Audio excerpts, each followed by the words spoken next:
অসমত বৰ্তমান সময়ত পলিটিকেল যি চিটুৱেশ্যন চলি আছে, গণতন্ত্ৰৰ বাবে ই এক শুভ লক্ষণ নহয়। অসমত বৰ্তমান বিৰোধী পক্ষ নাই বুলি ক'লেও বেছি কোৱা নহয়। যিকোনো ডেমক্ৰেচিৰ কাৰণে, গণতন্ত্ৰৰ কাৰণে এটা শক্তিশালী বিৰোধী দল বা বিৰোধী পক্ষৰ খুবেই প্ৰয়োজন। যেনেকৈ এখন গাড়ী চলাবৰ কাৰণে ষ্টিয়াৰিঙৰ প্ৰয়োজন হয় বা এজন ড্ৰাইভাৰৰ প্ৰয়োজন হয়, ঠিক তেনেকৈ ডেমক্ৰেচি সুকলমে চলাবৰ কাৰণে বা চলাই দিয়াৰ কাৰণে এটা বিৰোধী পক্ষৰ খুবেই প্ৰয়োজন। কাৰণ চৰকাৰে যিবোৰ ভুল ত্ৰুটি কৰি যাব, সেই সকলোবিলাক কাম বিৰোধী পক্ষইহে ভালকৈ চোৱা চিতা কৰিব আৰু সেইখিনি সমালোচনা কৰি শুধৰাই পেলাই ডেমক্ৰেচিক বা গণতন্ত্ৰক সুচাৰুৰূপে চলাই নিয়াত সহায় কৰিব। কিন্তু ডেমক্ৰেচিত যদি বিৰোধী পক্ষই নাথাকে বা পলিটিকেল অপনেণ্টেই নাথাকে, তেতিয়াহ'লে চৰকাৰ যিকোনো মুহূৰ্তত যিকোনো ক্ষেত্ৰত যি মন যায় তাকে কৰিবলৈ বাধ্য হ'ব আৰু চৰকাৰখনক কণ্ট্ৰল কৰাটো এক প্ৰকাৰ অসম্ভৱ হৈ যাব। বৰ্তমান অসমৰ যিটো চিটুৱেশ্যন,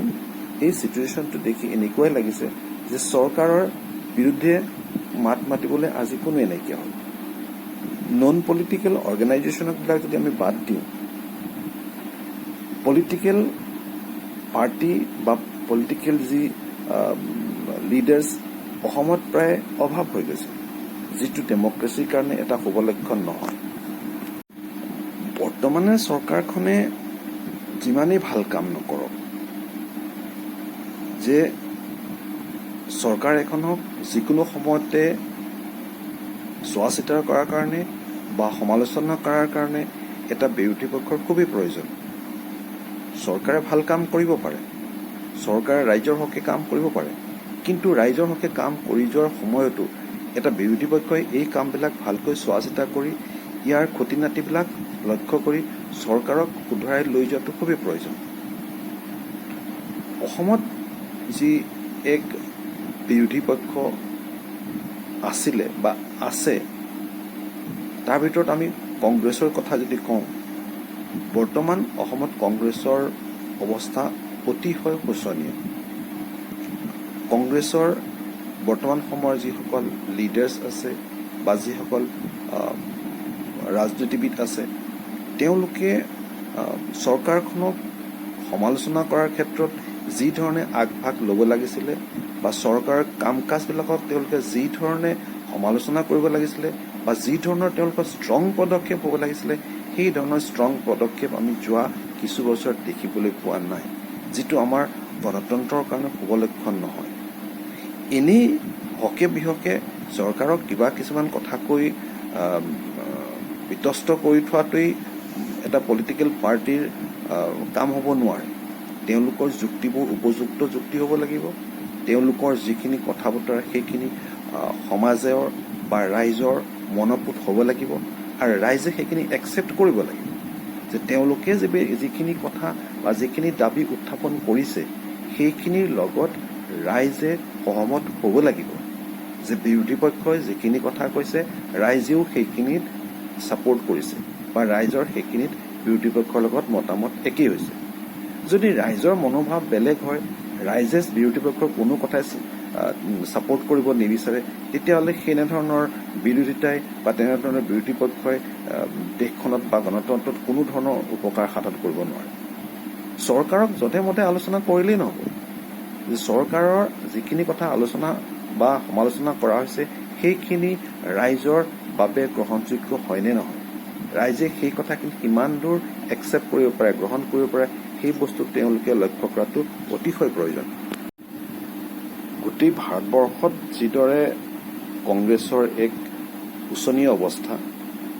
অসমতো কংগ্ৰেছৰ ঠিক তেনেধৰণৰ এক শোচনীয় অৱস্থা আমি দেখিবলৈ পাইছোঁ। আৰু অসমত কংগ্ৰেছৰ যি শোচনীয় অৱস্থা হৈছে, তাৰ কাৰণে চেণ্ট্ৰেল লিডাৰশ্বিপ বা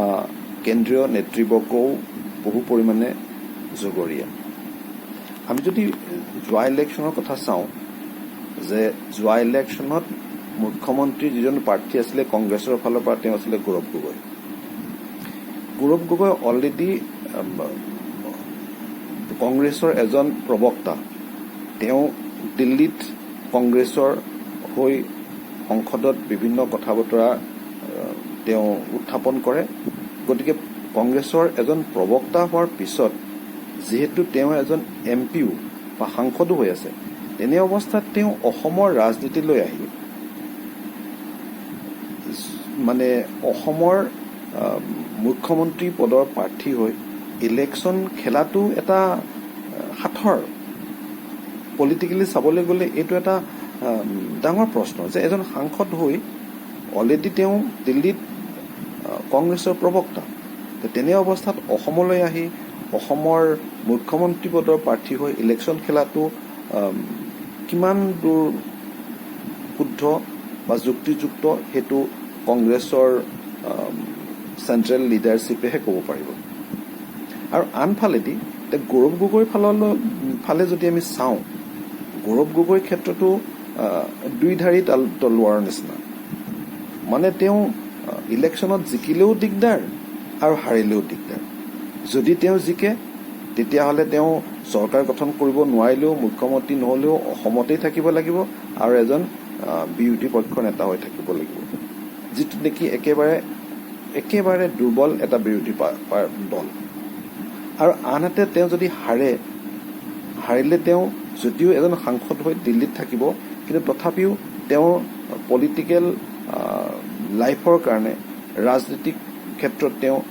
ইলেকশ্যনত হৰা বুলি এটা বদনাম তেওঁৰ ওচৰত থাকি যাব গতিকে তেওঁ জিকিলেও যথেষ্ট অসুবিধা আৰু হাৰিলেও যথেষ্ট অসুবিধা তেনে ক্ষেত্ৰত তেওঁক দিল্লীৰ পৰা অসমলৈ পঠাই দিয়াটোৱে এটা ডাঙৰ প্ৰশ্ন যে তেওঁ দিল্লীতে থকা ঠিক আছিলে এমপি হৈ থকাই ঠিক আছিলে আৰু অসমৰ যিটো চিটুৱেশ্যন বৰ ভাল নহয় তেনে ক্ষেত্ৰত তেওঁক ইয়ালৈ পঠাই দিয়া মানে তেওঁৰ নিজৰো যথেষ্ট ক্ষতি হয় আৰু আনফালটি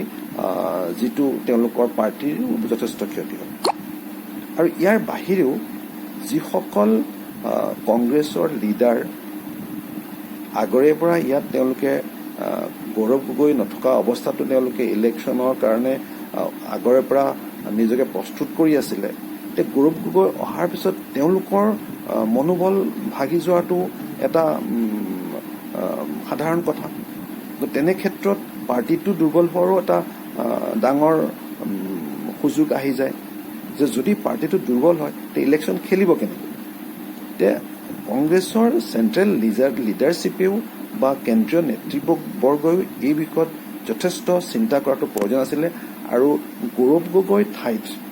বাকী যিসকল পলিটিকেল লিডাৰ আছিলে তেওঁলোকৰ মাজৰে এজনকে তেওঁলোকে মুখ্যমন্ত্ৰী প্ৰাৰ্থী কৰি যদি ইলেকশ্যন খেলিলেহেঁতেন বোধহয় তেওঁলোকৰ কিছু লাভালাভ হ'লহেঁতেন আৰু একপক্ষীয়ভাৱে কিছুমান ডিচিশ্যন লোৱাৰ কাৰণে তেওঁলোক আজি অসমত ইমান দুৰ্বল হ'ল আৰু অসমত ইমান বেয়াকৈ তেওঁলোকে ইলেকশ্যনত তেওঁলোকৰ ফলাফল দেখুৱালে গতিকে গণতন্ত্ৰৰ কাৰণে আমি যদি চাওঁ এনেধৰণৰ বিৰোধী পক্ষৰ ফলত সৰ্বসাধাৰণ ৰাইজৰ যিখিনি প্ৰশ্ন সৰ্বসাধাৰণ ৰাইজৰ যিখিনি অভাৱ অভিযোগ যিখিনি চৰকাৰৰ দ্বাৰা পূৰণ নহয় সেই কথাবিলাকক আগবঢ়াই নিয়াৰ কাৰণে বিৰোধী পক্ষৰ যিখিনি ভূমিকা হ'ব লাগিছিলে সেইখিনি কংগ্ৰেছৰ পৰা অসমৰ ৰাইজে মুঠিও পোৱা নাই অযথা এনেই যি টি কথা কৈ চৰকাৰখনক ব্যতিব্যস্ত কৰি থোৱাটো বা হুলস্থুল কৰি থাকিলেই বিৰোধী পক্ষৰ কাম নহয় চৰকাৰৰ সন্মুখত তেওঁলোকে এনেকুৱা কিছুমান যুক্তি ৰাখিব লাগিব যাতে ৰাইজে সেই যুক্তিবিলাক শুনাৰ পিছত জনাৰ পিছত ৰাইজৰ মনোগ্ৰাহী হয় আৰু ৰাইজে সেই কথাখিনিক ছাপোৰ্ট কৰে তেওঁলোকে সমৰ্থন কৰে আৰু বিৰোধী পক্ষৰ প্ৰতি ৰাইজৰ মনত এক ভাল মনোভাৱ উদয় হয় গতিকে যিখিনি কাম কংগ্ৰেছে কৰিব পৰা নাই যোৱা কিছু বছৰত আমি দেখিছোঁ কংগ্ৰেছৰ অসমৰ যিসকল লিডাৰ আছে বা কেন্দ্ৰীয় নেতৃবৰ্গ সকলোৰে ক্ষেত্ৰত আমি দেখিছোঁ যে তেওঁলোকৰ উপযুক্ত ষ্ট্ৰেটেজি নাই তেওঁলোকে ইলেকশ্যন খেলিব লাগে খেলিছে যে তেওঁলোকে কি ধৰণৰ পদক্ষেপ ল'ব লাগে কি ধৰণে আগবঢ়াই নিব লাগে সেইবিলাক তেওঁলোকৰ মাজত দেখিবলৈ পোৱা নাযায়